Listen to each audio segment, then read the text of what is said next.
Welcome back to another RuneScape update where I read the changelog so you don't have to. This week's update is all about the Christmas event and it'll actually be the last update until January the 8th. So they're also going to cram in a lot of leagues fixes today as well. And unless any major issues arrive, that'll be the last that we hear from them until next year. I'm going to get the leagues fixes out of the way and then we can get stuck into the Christmas event after. Let's take a look at what's been fixed in leagues. First off, task fixes. The activate an arcane or dexterous scroll task has been fixed for players without the grimoire. You can complete it by simply reading an arcane or dex scroll. The chat box closing prematurely no longer blocks the activate the statues of Yates task. If you've already met the requirements but the task wasn't registered, the task will be retroactively completed for you when opening the areas, relics or masteries interface from the League's 5 menu. Obtaining the Ketson now completes the task obtaining a skilling pet as intended. The equip a full god dragonhide set task can now be completed with Zamaraki and dragonhide armor. The brutally murder Conrad King task will now be auto completed when you unlock Karen and Kebos, and if you've already unlocked Karen and Kebos, the task will retroactively complete. The Garden of Death task will now also be auto completed when you unlock the desert, and again retroactively completed when you open in the menu. Echo boss kills now count towards the kill count tasks for combat achievements. Echoes from the melee mastery no longer fail the tasks to kill bosses with specific weapons. Additionally, echoes no longer affect non-melee Nilokus in the Theatre of Blood. They corrected the text on the Have Elsie Tell You a Story task description to state that she lives in Varag and not Falador, and they corrected the description of the Steel 15 artifacts task.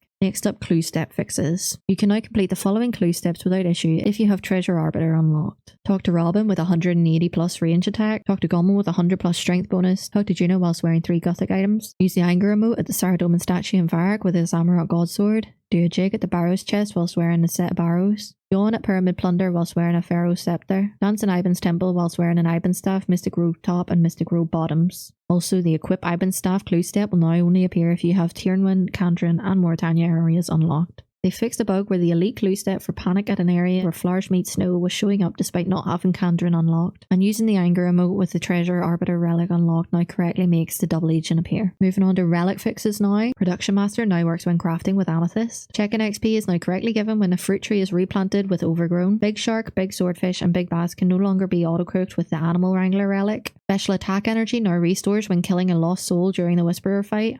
They fixed an issue where the Clue Compass teleport to Keldegrim required completing the Giant Dwarf quest when it should only require starting it, and they corrected the spelling of Canifis on the Clue Compass teleport menu. And then some miscellaneous fixes. They fixed a bug where the Tormented Demons teleport couldn't be used without the request requirements. Rudy now properly shows up in Kramsha as intended. The League summary page now tracks and displays players killed. Additionally, time played has been updated to account age for better clarity. Live Hurts from the Sins of the Father quest is now in the right location. Player helmets can now be properly recolored. TOA can no longer be accessed early by using the Banker's Briefcase from the Bank Heist relic. Echo Unlift no longer stretches during its death animation. Golden Tench now has a chance to be dropped as intended both in leagues and main game worlds. The obtain 100% support from your kingdom subjects for eminent clue step is no longer blocked if you have Pocket Kingdom unlocked. They fixed a bug where Bone Dagger's first attack wasn't guaranteed, and the Dragon Axe OR now displays the correct model of the axe while woodcutting. And finally, players can now get Hydra and Araxite tasks with the correct quantities from a Slayer Master. As it stands, leagues will remain as it is over the Christmas break period unless there is something major that needs addressing, and they'll be picking up right where they left off on the 8th of January with their next update. And just before we move on to the Christmas event, there are a few other general game changes. They've corrected the chat head graphics for Messenger used by quest characters like Marissa. Certain combat NPCs in Desert Treasure 2 and Secrets of the North are no longer vulnerable to being shoved around, such as the Assassin from Desert Treasure 2, Ketla, Thurston, the Ancient Guardian, Alan, and the Assassin from Secrets of the North. And they replaced the thumbs up and down buttons on the logout panel with a 1 to 5 star rating. Now you can give a wider range of answers if you like. And for the PvP world rota, they've noted that over the Christmas period, all worlds will remain open regardless of the region.